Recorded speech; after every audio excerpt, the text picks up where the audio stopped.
Good morning. I am Kelly Brown Douglas, Dean of the Episcopal Divinity School at Union Theological Seminary in New York City. And I thank you for joining us in another one of our Just Conversations coming from the 80th Episcopal General Convention here in Baltimore. It is really a privilege for me to have joining me in this conversation today, Bishop Sean Rowe, who serves as the Bishop of the Diocese of Northwestern Pennsylvania, where he has been since 2007, and also the Provisional Bishop of the Diocese in Western New York, where he was named Provisional Bishop in 2019. He also serves as parliamentarian for the House of Bishops.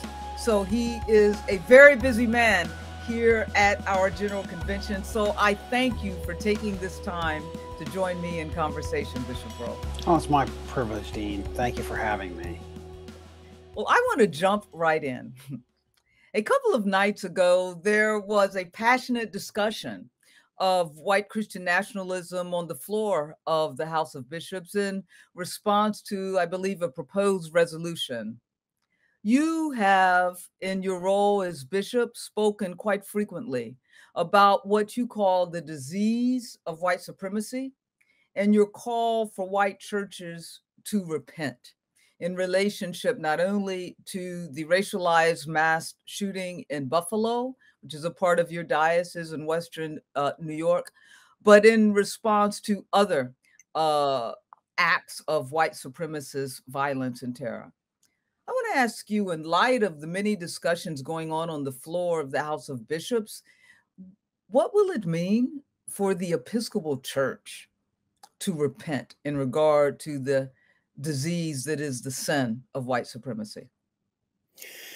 Well, thank you. I think it has multiple meanings, but I think what it's going to mean for the Episcopal Church is to get to a place of reckoning, a place of institutional reckoning about the issue of race and racism. So we've got a lot of people who, well, and over the past decades, we've talked a big talk about racial reconciliation, but doing the systemic work is really the next step, and it's the needed work. And one of the steps is institutionally to recognize our complicity and how we've benefited, and to take steps in the direction of that reckoning. And we did that this time. With Resolution A125, which begins to set up a new group of people who care about these issues to be also given funds from the Episcopal Church's considerable wealth, much of which earned on the backs of those who have been marginalized, and to give that group some level of freedom and autonomy from the system. I mean, let's just say there's going to maybe a dotted line to the church, but one in which they have the freedom to begin to, that we have the freedom to begin to act. So we're not just saying, oh, racism is a sin, it's a disease. We're doing something about it. That's real and that's sacrificial. And I think we've taken at least a step in that direction. And we've been on the journey, but now it's starting to get real. So when you start talking about the money, now we're talking. Yeah, usually you can tell people's values and priorities if you, as we say, follow the money. And I like the language you have traditionally used in regard to white supremacy, racism, et cetera. And that is the language of repent, which means, of course, turning around and doing something differently. And so with this task force, let me first ask or the committee that's been set up that's come out of this resolution, what will that look like for the church, not simply internally in terms of structures and systems, but will it place the Episcopal Church in any way differently, if you will, on the public square? I think it has the potential to do that. Now, that is if we can get out of our own way. And that's always an issue for the church. It's always for an institution like ours, which is so entrenched, is to get out of our own way. And whether we're really going to do the hard work of repentance, whether we can really make the turn, I think it does position us, because the Episcopal Church has, this is the understatement of the day, has considerable wealth. Yes. So we're now talking about looking at all of these funds and seeing how they can be reappropriated.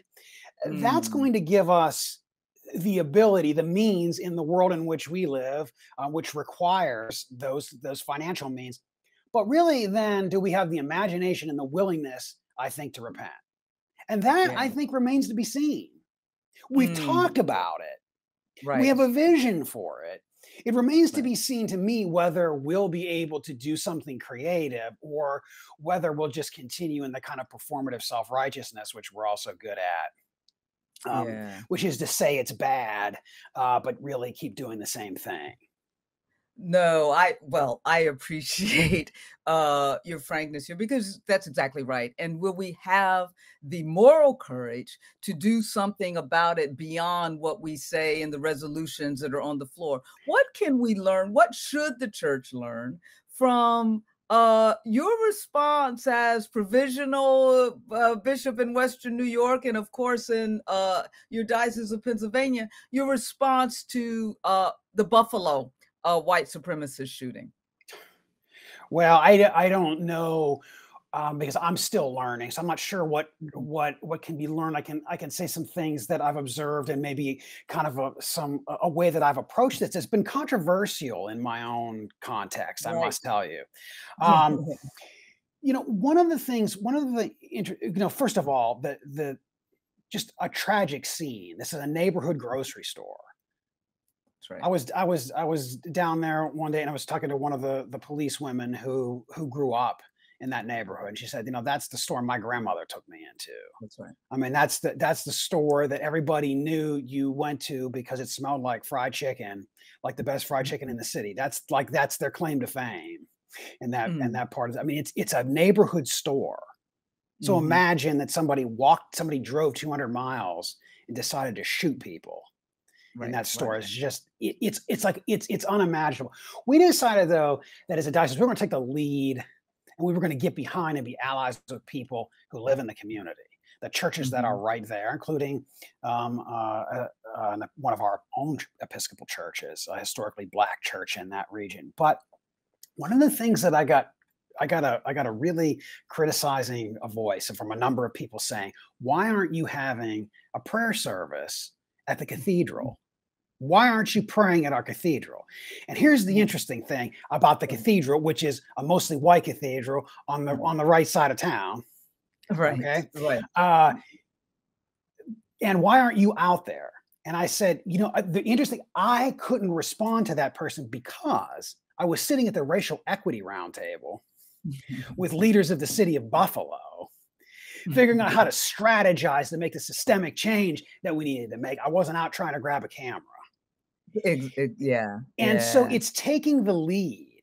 So, down the road, yes, we did. We had a vigil at the site in which we invited Vashti McKenzie, AME bishop, who's amazing, and several pastors of historically Black churches in that region who are already there and have roots. And we took the lead of our own historically Black Episcopal Church, not to say let's let other people do our work for us, but we're going to be allies in this. We're not going to be colonial.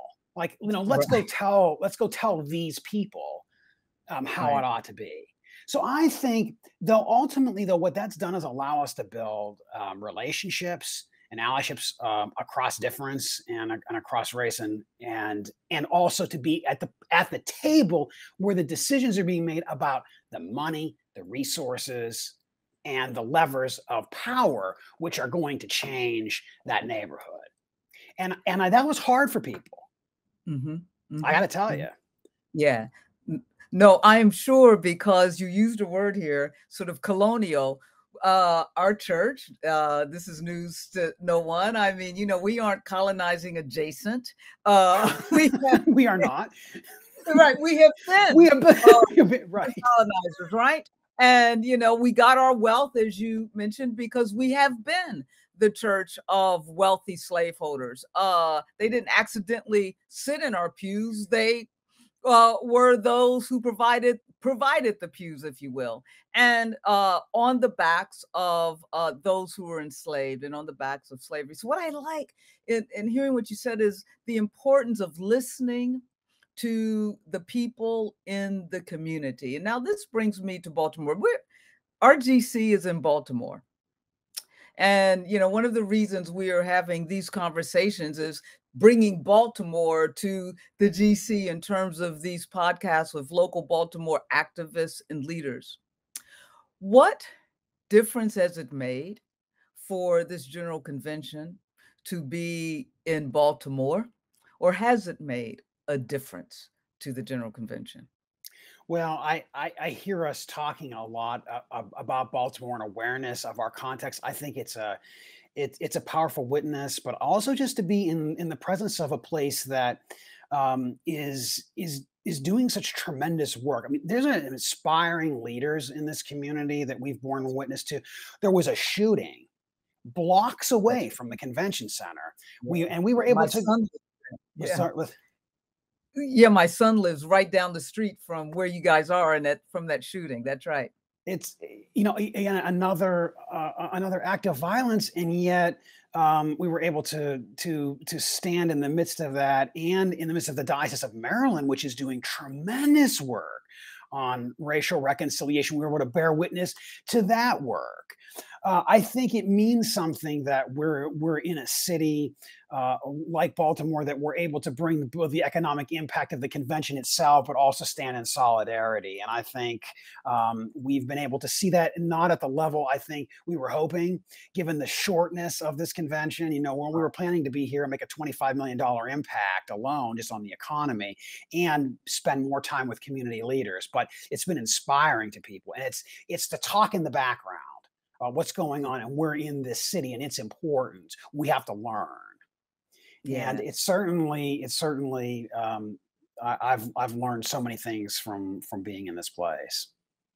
No, again, I like this language of listening and learning, and of course, yes, as I sorry to interrupt you, when I said that my son lives down the street from where the shooting takes place and where the convention is held, that.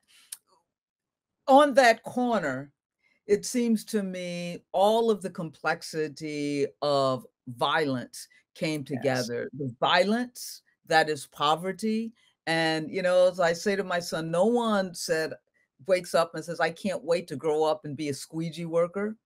And by the time the violence erupts onto the street into gun violence, is the violence that violence has already created. And so, what can the church, what can we learn? What can we do? Baltimore is just an example of that, which is a part of our context across the country in which we're trying to be church. How do we respond, Bishop Rowe, to that?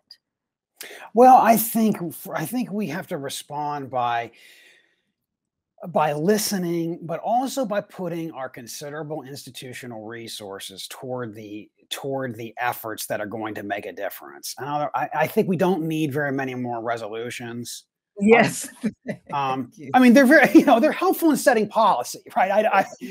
But I mean, what I'm saying is, alongside of those resolutions, with like A125, which is a powerful one, we just created a new vehicle, perhaps, for doing the racial reconciliation work. But I think it's about bringing the means, the considerable means of an organization like the church to the work. Now, we've dipped our toe in that water as a church before, and we backed off. I mean, the General Convention special program from the 1960s, we tried.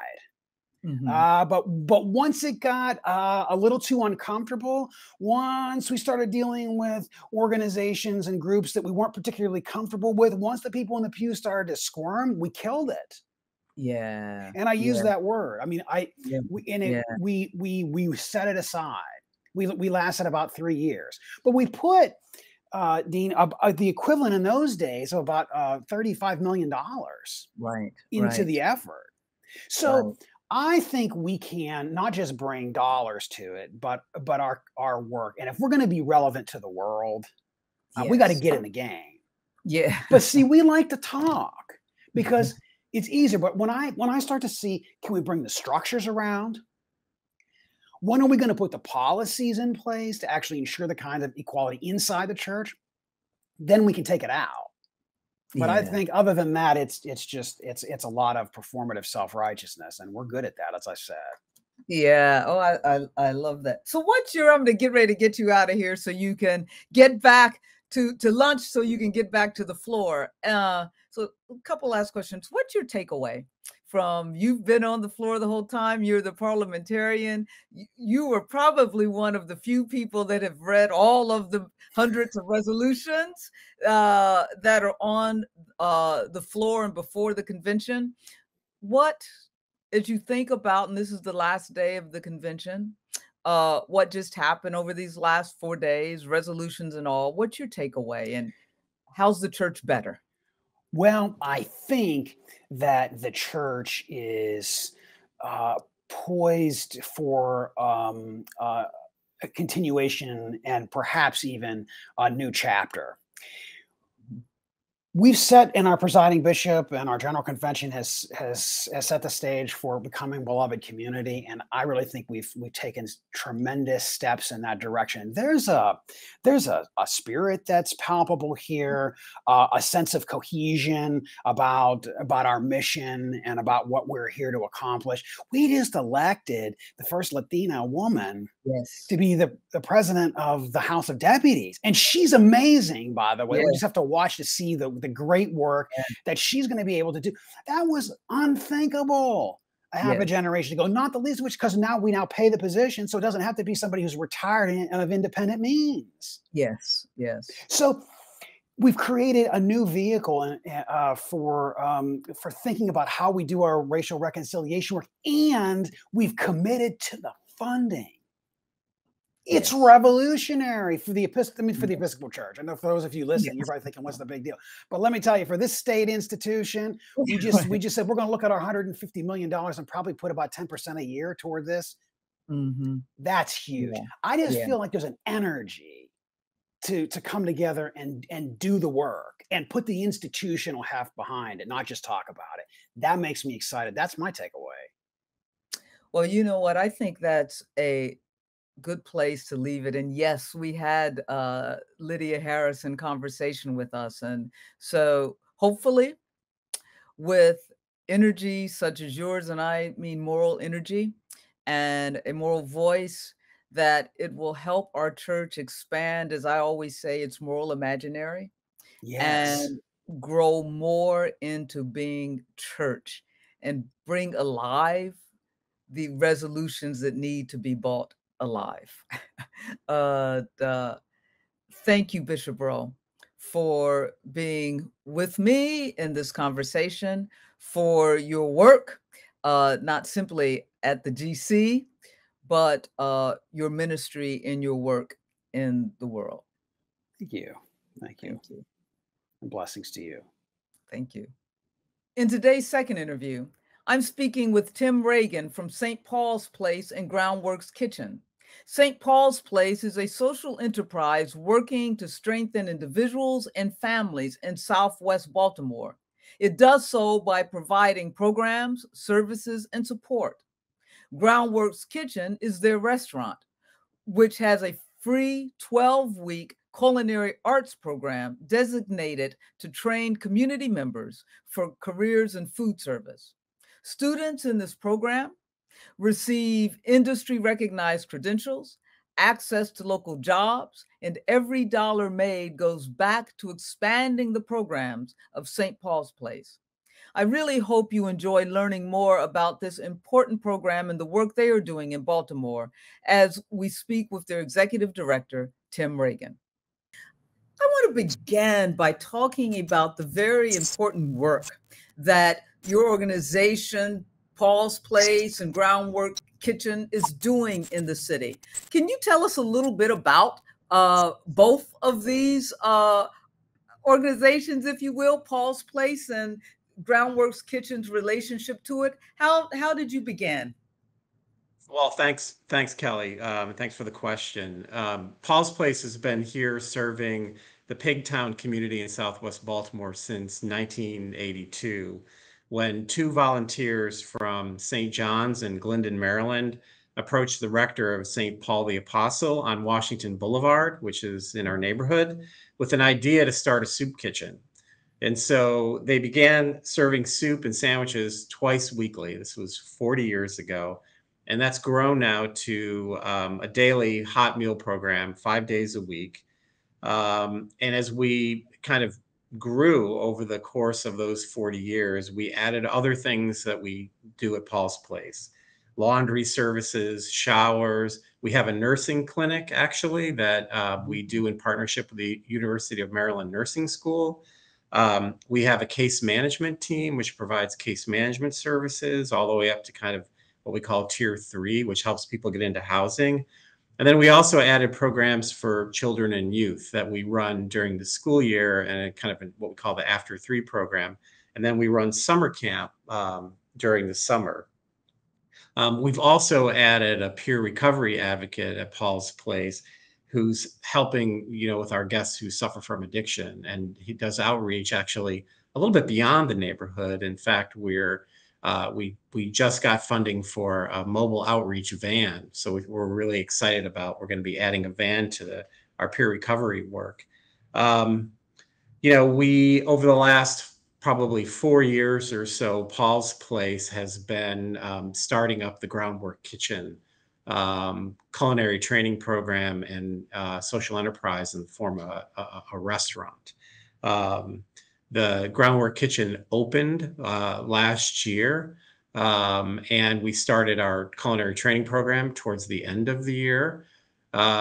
We had to put a pause on the restaurant operations earlier in 2022, but we're still running our culinary training program. In fact, our third class graduates next week. Wow. on June 30th. And we're actively recruiting our fourth class, which will start the week after. So we've learned the kind of wash, rinse, repeat cycle of running a training program like that. We're fully staffed on that operation, and we've been successfully placing students into employment out of all three classes so far. So the workforce training program is really off to a great start.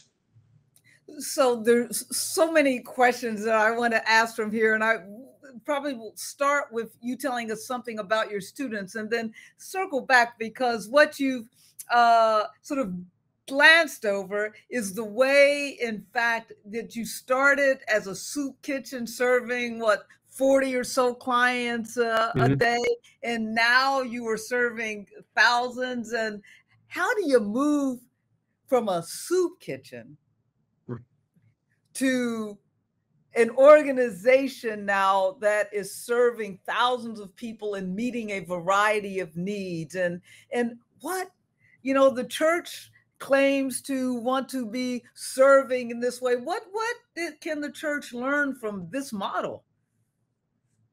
I think what's really important about the way Paul's Place has grown and grown into 40 years of service, and now Groundwork Kitchen, which is a new enterprise, is we've really listened to our guests. And it's important that we call them guests. They're not clients, they're not patients, they're not participants, they're guests. And we have really an approach, a hospitality approach, which fits nicely together with what we're doing in Groundwork Kitchen and the restaurant and in our training program. So I think staying attuned to what the needs of our guests are and responding with an appropriate level of service is how we've grown to, from sandwiches to 20 different programs that we offer at Paul's Place. I think it's also looking at some of the economic factors in Baltimore has been important, and really looking at some of the root causes of the problems that our guests are struggling with. And, we know that employment is really a key driver of increased economic stability. But the residents in Southwest Baltimore have a lot of barriers to obtaining employment. You know, Even before COVID, over almost 30% of adults in Southwest Baltimore over the age of 25 lacked a high school diploma or equivalency. The employment rate in Southwest Baltimore was 4 times the national average. So the idea of developing a workforce development program where we're helping people gain marketable skills and build a career was going to be important to solving, was getting at the root cause of the problem that many of our guests have.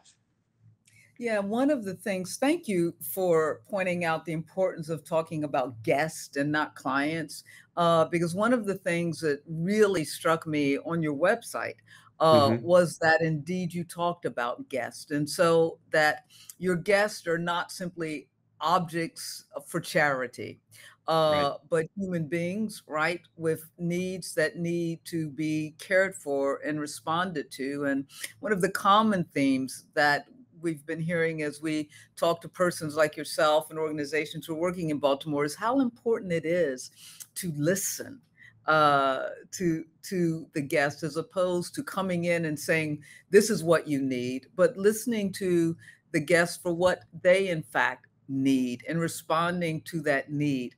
Can you tell us what's a typical guest? What are the sort of who are your typical guests, and what do those, or is there a typical guest, and what do those needs typically look like?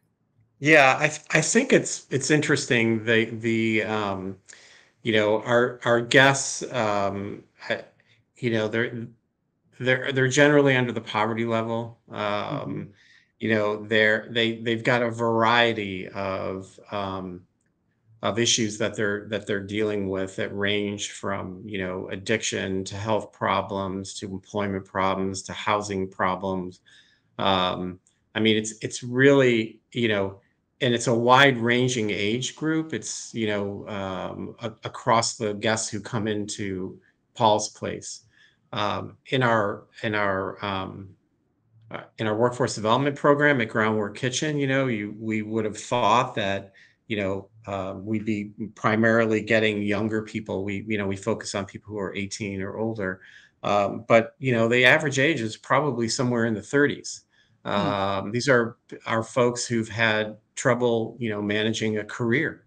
And we're trying to give them a set of skills that they can move, not only that we place them into their first job, but we want to help them with their second and third and fourth job. We want to see their career progress.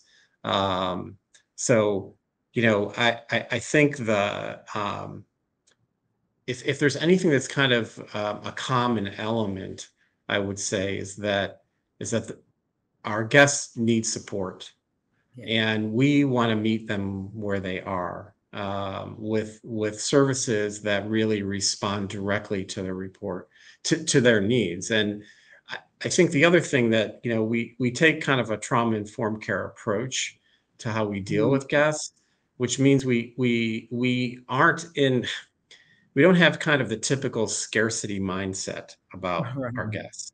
That's not what that's not the approach that we take. We really take an approach of really, what can we build on? What are the positives that people bring? And we want to be timely and efficient with how we work with guests, how we engage with them, um, and provide something that really, is life changing for them. I mean, one thing that we do right now that I can talk about. So we've started providing dental. We've provided dental care through a relationship with a dentist, and we've actually supported some of our guests getting dentures. Mm. And it seems like a simple kind of a thing, but it's Yeah, life changing. that's exactly. When when the guest comes back with a broad smile, and just, tearful about like how they feel better about themselves, how they're more energized and engaged, how they feel more confident, where, for years they may have, their dental care may have been an issue. So, those are the kinds of things that we, in every program that we offer, we have immediate kind of feedback from our guests about the impact on them. And, we're going into a period now where we're about to undertake a strategic planning process. Paul's Place has been here for 40 years. We've grown, we've done a lot of different things, but we really want to focus on where should we be for the next 5 to 10 years? Like, what are the issues that we really want to attack and put our resources and talent towards? So the very first part of that process, which we expect to begin within a month or so, is really going to be listening. Listening to our guests, listening to the neighborhood. And the neighborhood includes not only businesses, but residents. Understanding our kind of brother and sister partner agencies that are nearby, that serve some of the same people. Understanding what's happening in the faith community around some of the very same services that we provide. And, we've got a lot of expertise on our team and lots of ideas about the things we want to do, but we really want to go deep into listening to what the neighborhood really needs and what the city needs, because some of these the issues that we're dealing with are being dealt with in other parts of the city too. No, again, I just love this emphasis and your re-emphasis on listening, and clearly that's something that the church must learn to do. Not come in with solutions, but let those solutions emerge from the ground up by listening to the people whom we claim to care for and want to serve. In that, let me ask you this, focusing on Groundworks Kitchen. Why culinary arts? most programs think of things like teaching people hairdressing or barbershop or something of those kinds of things. And you all said culinary arts. Why culinary arts? Well, we started as a soup kitchen, right? So we started by giving out sandwiches, and then we built our soup kitchen, and we're known for that. So we already had kind of a foot in the game, if you will, of the food service industry. The other thing that I would say, though, and I say this to a lot of folks, if you go into any room, in fact, you can do this in your conference, ask the people in any meeting, how many of you have worked in food service? And I will tell you that probably everyone will raise their hand. Almost. You're good. It's a low barrier for entry in terms of getting a job. There's the set of skills that you need are pretty definitive and can be trained in a relatively short period of time. Our program's 12 weeks long. But we're training people in, foundational culinary skills. They're also getting certified as ServSafe manager level cooks. They're being prepared for work as a cook on the line.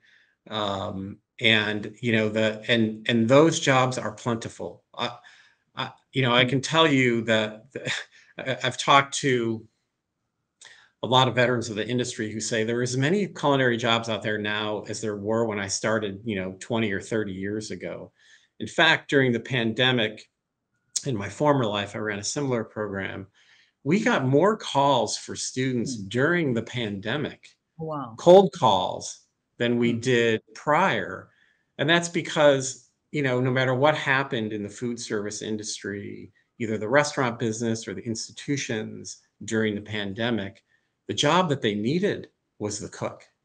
Right. And so, it's also, I think, as a profession, it has certain rules. It has the kinds of rules that and practices that need to be reinforced. So, the kind of career skills about showing up on time, being ready and in uniform, getting your station, the whole mise en place idea of what a cook does, getting your station ready.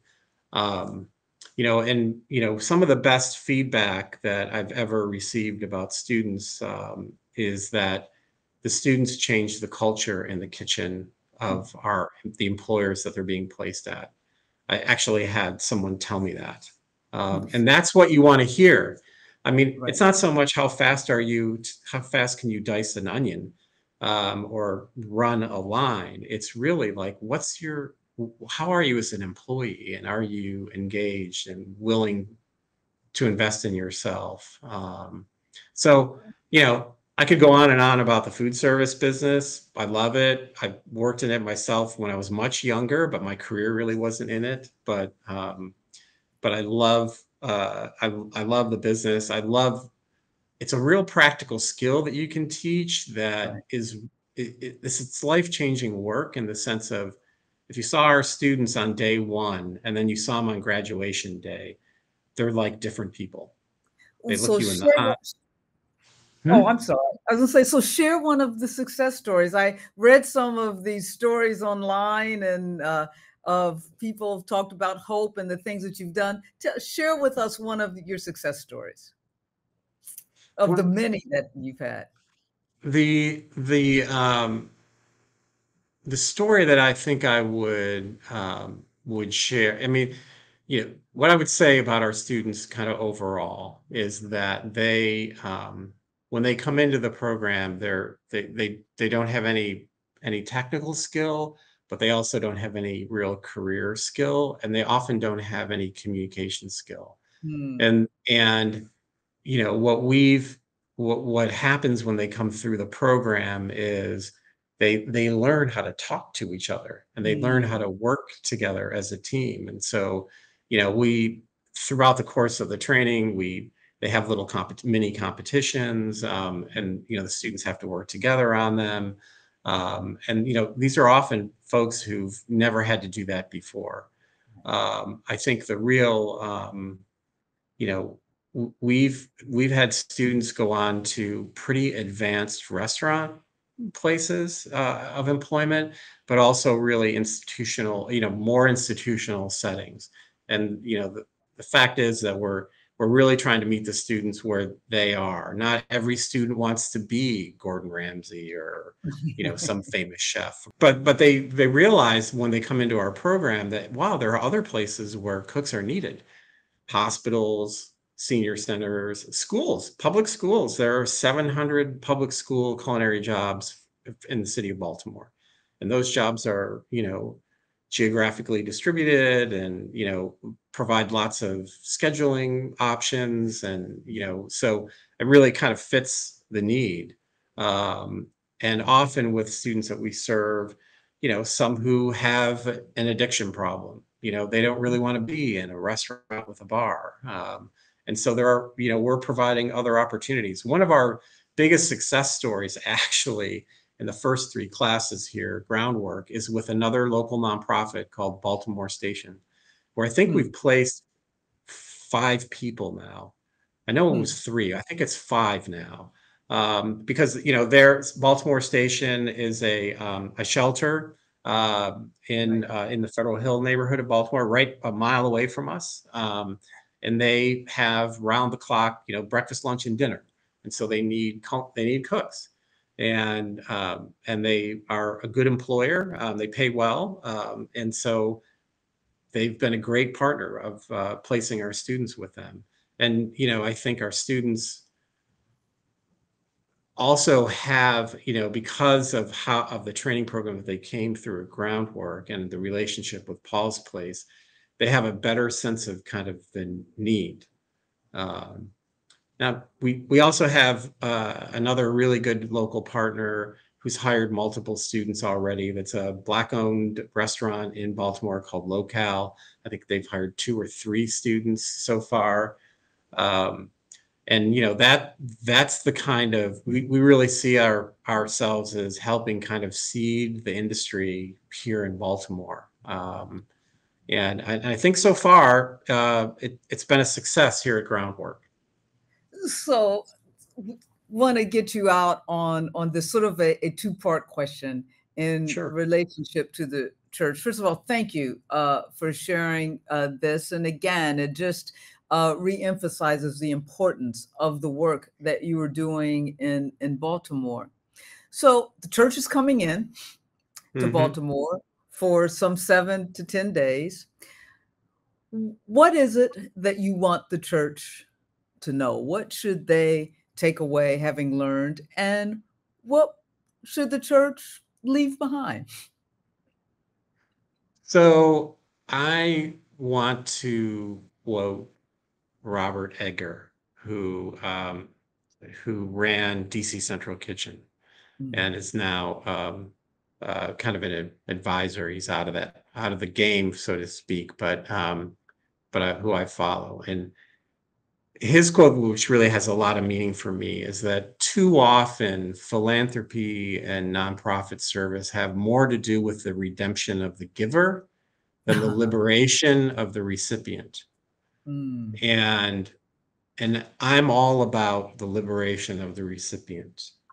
And that's what I want Paul's Place to be and Groundwork Kitchen to be. And I think our team wants that too. And you know, we certainly appreciate all of the support of treasure and time that we get through donations and through volunteers, et cetera. I mean, our work is you know, if we can't do our work without that, that's clear. But really focusing on the liberation of the receiver is really understanding what their life is and what they're dealing with, and being open to supporting that, which isn't necessarily what you really think about. But you know, I had a long for-profit career before I got into the nonprofit game about 8 years ago or so, and I could tell you that the most meaningful work we're doing is where we're really connecting to the guests that we're serving, and we're helping them change their life and become more self-sufficient and able to manage their lives in a more productive way. I mean, you know, ultimately, we'd love to be out of business, right?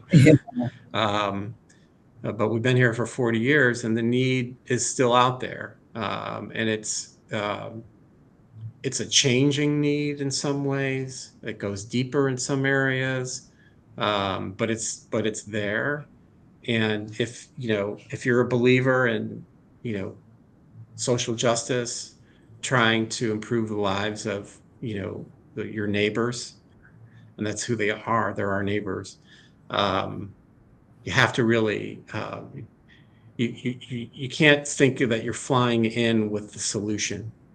You have to be in the space, understand what the need is, and help develop the solution with the guests. No more powerful a message and no more important of a message for the church to hear, really, Tim. So if you're interested in social justice, no. For us, we believe that social justice isn't the add-on, it's the gospel. And that means, as you say, that people are our guests, are our neighbors, and the church must be more concerned about the liberation of our neighbors and those in need than they are about their own redemption.